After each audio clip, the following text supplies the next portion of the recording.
നിങ്ങളുടെ favourite shows ഇനി ഒരിക്കലും മിസ്സാവില്ല. ഇപ്പോൾ C5 കാണും നിങ്ങളുടെ ഫേവറേറ്റ് ഷോസ് തികച്ചും സൗജന്യമായി. നാട്ടുനടപ്പനുസരിച്ച് വളയിടൽ ചടങ്ങ് കഴിഞ്ഞ കുടുംബത്തിന്റേതായി കഴിഞ്ഞു. പിന്നീട് കുടുംബത്തിലേക്ക് വന്ന ആരതി ഒഴിഞ്ഞ് സ്വീകരിക്കണം എന്നാ ചട്ടം.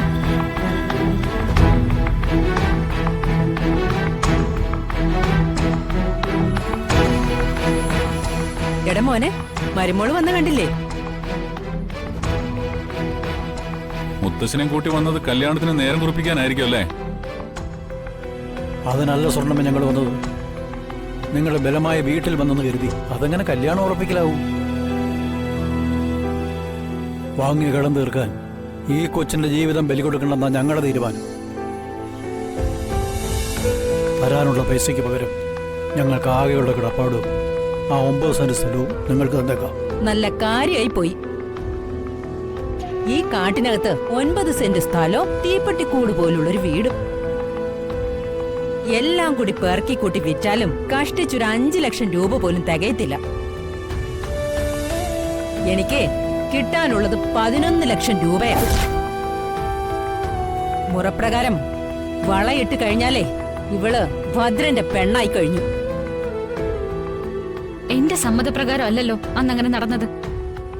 ചുമ്മാ പറഞ്ഞ ആളെ പറ്റിക്കാതെ റിസോർട്ടുകാർക്ക് കൊടുത്താൽ 10-20 ലക്ഷം രൂപയെങ്കിലും കിട്ടും. കണക്ക് നോക്കിയാൽ 3 വർഷം കൊണ്ട് ഞങ്ങൾ തന്ന പലിശ തന്നെ 15 ലക്ഷത്തോളം ആയി. അത് ശരി, എന്റെ അമ്മയുടെ മുമ്പിൽ നിന്ന് പലിശ കണക്ക് പറയുന്നോടി. അമ്മേ, ഇവളെ ഇപ്പൊ തന്നെ പിടിച്ച് ആ മുറിയിലിട്ട് പൂട്ടാം. ആരാ ഈ നാട്ടിൽ അത് ചോദിക്കാൻ വരുന്നെന്ന് എനിക്കൊന്ന് അറിയണം. വരട്ടടാ, അതിനുള്ള സമയമായിട്ടില്ല. ഏതായാലും ഇവള് നിന്റെ പെണ്ണായി കഴിഞ്ഞു. അതിനി മാറാനും പോകുന്നില്ല. എടോ മൂപ്പിലാനെ, കരഞ്ഞു എഴഞ്ഞും കാല് പിടിച്ച് കാശ് വാങ്ങി വീടും വെച്ച് ഒരുത്തി ദുബായിക്ക് അങ്ങ് പോയി. അവളാണ് ഈ കണക്ക് പറഞ്ഞെങ്കിൽ ചെവിക്കുറ്റി അടിച്ച് ഞാൻ താഴെ ഇട്ടനെ. അവൾ എഴുതി തന്ന പ്രോമിസറി നോട്ട് ഇപ്പോഴും എന്റെ അലമാരയിൽ ഇരിപ്പുണ്ട്. നിന്റെ ഒന്നും ഒരു പിത്തലാട്ടവും ഈ സ്വർണ്ണമ്മയുടെ മുന്നിൽ നടക്കില്ല. ആ തട്ടിക്കൂട്ടിയ വീടിന് 10-20 ലക്ഷം രൂപ കിട്ടും പോലും. ഏതവനായാലും അവനെ കണ്ട കാശ് വാങ്ങിക്കാൻ നോക്കാതെ അവിടെയുള്ള എല്ലാത്തിനും കൂടി ചേർത്തായിരിക്കും അവൻ വില പറഞ്ഞത്. അനാവശ്യം പറയരുത്. ഞങ്ങൾ ഇത്രയും നേരം മാന്യമായിട്ടാണ് സംസാരിച്ചത്. തന്നപണത്തിന്റെ ഈടായിട്ടാ പ്രമാണം തന്നത്. ഇപ്പൊ നിങ്ങൾ അന്യായം കാണിച്ചാൽ ഞാൻ നേരെ കോടതിയിൽ പോകും. ഒന്നാമത് ആരുടെയും കിടപ്പാടം ജപ്തി ചെയ്യാൻ കോടതിയും വരില്ല. കൊള്ള പലിശയ്ക്ക് പണം കൊടുക്കുന്നതും തെറ്റാ. എടോ പേട്ട് കളവാ. എടോ എല്ലും തോലുമല്ലേ ഉള്ളൂ. എന്റെ കയ്യിൽ നിന്ന് കിട്ടിയ ഇരിപ്പതാ.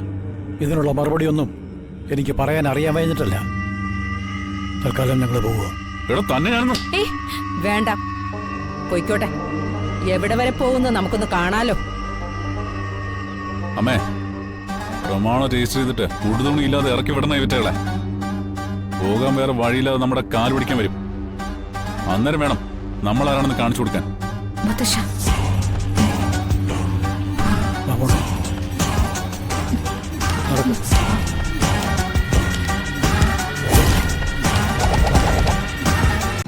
ഡൗൺലോഡ് ചെയ്യൂ C5 ആപ്പ്. കാണൂ എല്ലാ എപ്പിസോഡുകളും സൗജന്യമായി.